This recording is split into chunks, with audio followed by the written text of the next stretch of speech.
It was a family decision, you know, it's something that would impact all our lives, and so we sat down and we had a family discussion, and my father explained that he had two children, one a freshman in high school and one a junior, and that college was coming, and that if he decided to start his own company, money would be tight and things might not be easy for a few years, but that it was something that he had always wanted to do his whole life.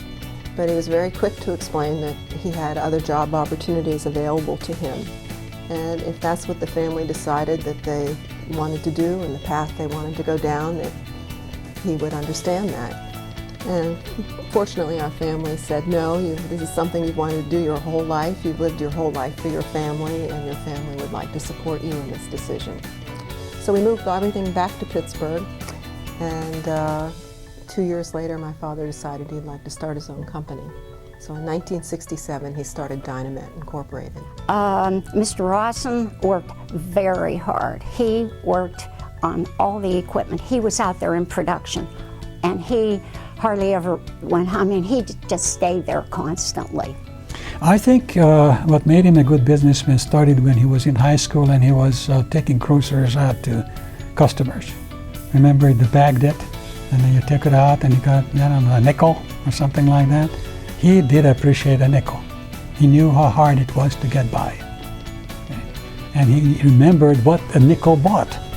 He used to tell me, you could buy, I said, you know, after a week I could buy this and I could buy that, and you know, 15 cartons of eggs. I don't know, I don't remember. He remembered everything of how many cartons, how many loaves of bread, how many pounds of sugar. Okay. He had a photographic memory in that respect. So he did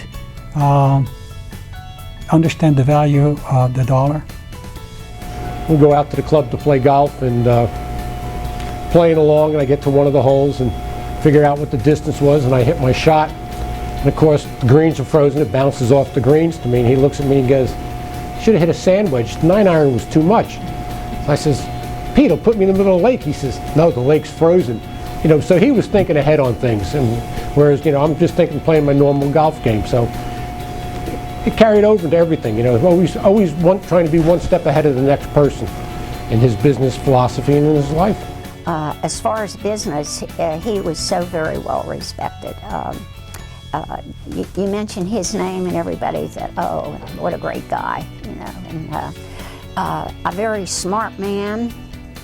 I think he was brilliant, I really do. Mrs. Rossin always said, he started out as a metallurgist. How did he ever get into business and know about all these finances and all this work? She said, I don't know how he ever did it. I don't know.